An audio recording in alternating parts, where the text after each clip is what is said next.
They were already married when she realized she was in love with him. That was the problem. Aria Collins stood in front of the mirror in the penthouse bedroom that technically belonged to her husband.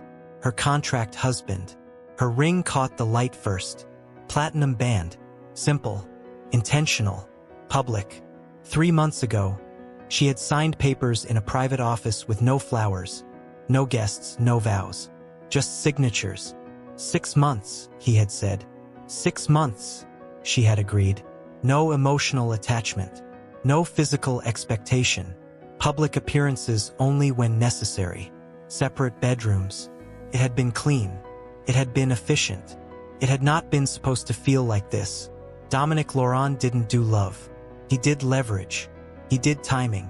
He did precision. And right now, he was standing behind her in the reflection of the mirror, adjusting his cufflinks before a bored gala. "You're tense," he observed calmly. "I'm wearing heels," she replied. "You don't normally tense over shoes." She met his eyes in the mirror. He always noticed. That was dangerous. "It's a high-profile room," she said. "They're always high-profile." "Yes." Silence. The city glittered beyond the glass walls. "You look..." He paused. She waited. "Right?" Her breath caught. "That's a strange compliment." "It's accurate." He stepped closer. Not touching. Never touching. 3 months of restraint.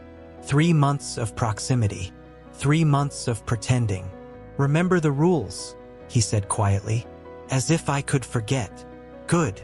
The word landed heavier than usual. Remember the rules. She had repeated them so often they lived under her skin. Rule 1. This is not real. Rule 2. No emotional entanglement. Rule 3. We walk away cleanly. The gala downstairs was the entire reason for the marriage. His shareholders had demanded stability after a very public scandal with his former fiancée. He needed credibility. She needed funding for her architectural firm after a failed development project had left her on the edge of bankruptcy. It had been a trade, partnership, contract. It had not been love. And yet, when he stood behind her like this, close enough for her to feel his warmth without contact, something inside her shifted. "You're quiet," he said. "I'm thinking." "That's rarely harmless." She almost smiled. "You're not supposed to read me. I read everyone." "That's exhausting." "It's effective." He reached past her for his watch. His arm brushed her shoulder lightly, barely, but her breath caught. He noticed. Of course he did. Silence thickened between them. "You're reacting," he said softly. "No." "Yes." She turned slowly, now face to face, close enough that control felt fragile. "You're imagining things." "I don't imagine." "Then stop observing." "That's not possible." The air shifted. He studied her carefully. "You've changed," he said. "How?" "You hesitate before speaking." "That's not change." "It is for you." She swallowed. "You're breaking rule 1, she said quietly. "I'm not." "You're looking at me like I'm not temporary." His jaw tightened slightly. "That's projection." "No." Silence. Downstairs, music began to swell. "You don't want this to be temporary," she whispered. "That's not the agreement." "That wasn't the question."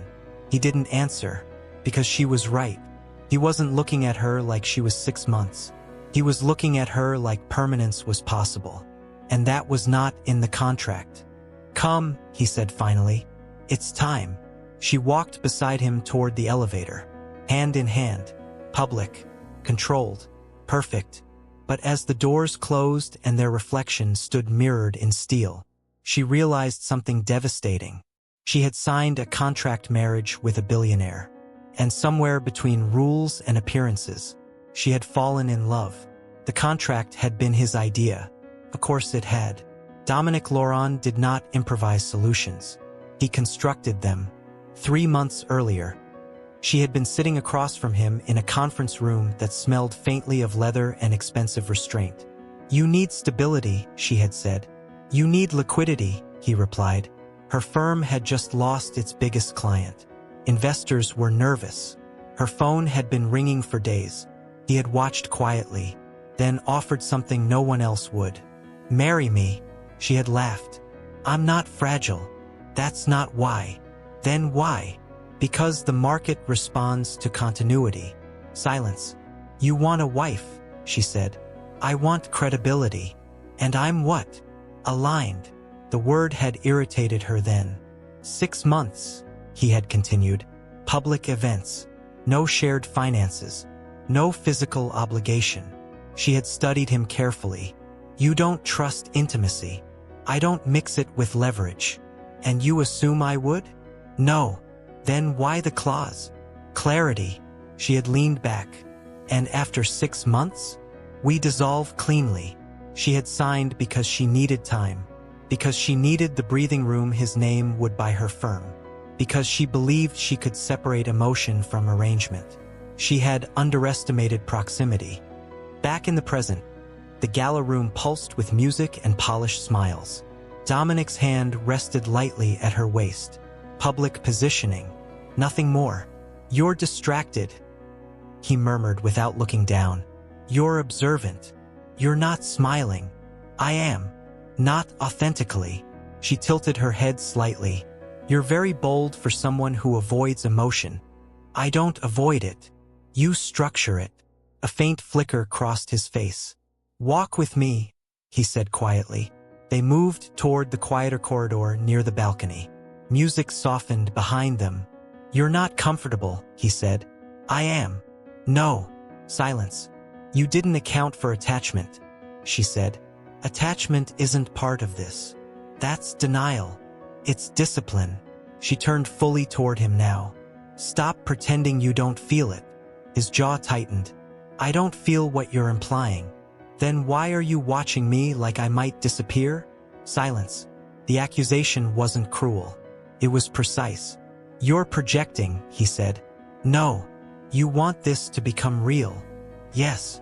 The honesty landed between them like glass. And you don't. That's not true. Then say it. He didn't, because saying it would make it real. You don't like losing control, she whispered. I don't like unpredictability. I'm not unpredictable. You fell in love. Silence. Her breath stilled. You noticed. I notice everything. And that frightens you. No. Yes. The word echoed softly in the corridor. You weren't supposed to, he said quietly. Feel? Yes. Neither were you. His eyes darkened. That's different. How? I manage variables. And I'm one. Yes. The word hurt more than she expected. She stepped back. So I'm a risk? You're significant. That's not the same. It is. Silence stretched. You're breaking the contract, she said softly. No. You are. How? You're acting like you don't want this to end. He didn't answer, because she was right. Every time he imagined 6 months passing, something tightened inside his chest. You don't date for permanence, she continued. I don't. You don't believe in it. I don't believe in illusion. I'm not an illusion. He stepped closer again. You're the first thing in years that feels unstructured. And that scares you. Yes, there it was. The crack. The first honest fracture in his discipline. You don't do love, she whispered. No, but you're not cold. He exhaled slowly. That's the problem. The music swelled faintly in the distance. You can end it now, she said quietly. Before it gets harder. He held her gaze. I don't want to end it. Then stop pretending it's temporary. Silence. Heavy. Electric. You're asking me to rewrite the terms. Yes. And you? I already did. She slipped her hand out of his. For the first time since the contract was signed. He felt it instantly. The absence. You don't get to keep me under rules that don't apply anymore, she said softly, and walked back toward the ballroom, leaving him alone. For the first time, not in control. Dominic Laurent did not chase. He recalibrated. He evaluated. He adjusted strategy. But as he stood alone in the quiet corridor, listening to the music swell behind closed doors, something inside him shifted beyond calculation. She had slipped her hand from his, and it had felt wrong. Not inconvenient, Not disruptive. Wrong. He walked back into the ballroom. She was across the room, speaking to one of the investors, posture steady, smile professional, perfect, contained. Exactly the woman he had chosen for a contract. And entirely the woman he had not anticipated falling in love with. The realization landed fully then. He had fallen first. Not loudly, not recklessly, but undeniably. He crossed the room, didn't wait for a natural pause, didn't wait for discretion. "Excuse us," he said calmly to the investor. His tone was polite, but final. Arya looked at him, expression unreadable. "Dominic, we're leaving. That's not on the schedule. Neither is this." He took her hand. Not performative, not positioned, firm, intentional, and led her toward the elevator. She didn't resist, but she didn't soften either. Once the doors closed, silence filled the space between them. "You don't do impulsive," she said quietly. "I'm not being impulsive. You are." "Yes." The admission caught her off guard. "You don't leave events unfinished." "I'm finished." "With the gala?" "With pretending." Silence. The elevator descended slowly. "You said this wasn't real," she whispered. "I was wrong." Her breath stilled. "You don't use that word." "I don't. And now I mean it." The doors opened into the quiet marble lobby. He didn't slow, didn't release her hand. Outside, the city air was cool and sharp. He stopped only when they reached the car. "Look at me," he said softly. She did. "You think I'm afraid of losing control," he continued. "You are." "Yes." The honesty struck her harder than denial would have.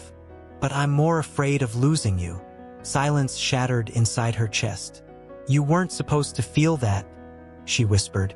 "I wasn't supposed to marry you either." The words were quiet, deadly. "You wrote the contract," she said. "Yes." "And you enforced the rules." "Yes." "And now they don't apply." He stepped closer. "I don't want 6 months." Silence. "I don't want dissolution." Silence. "I don't want clean exits." Her pulse hammered. "What do you want?" He didn't hesitate. "You." The word was not strategic. It was not measured. It was raw. "I don't want leverage," he continued quietly. "I don't want stability optics. I don't want performance."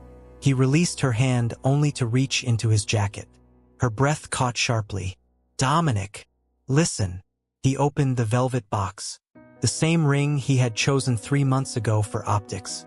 Only now it felt different. He didn't kneel. He stepped closer, forehead almost touching hers.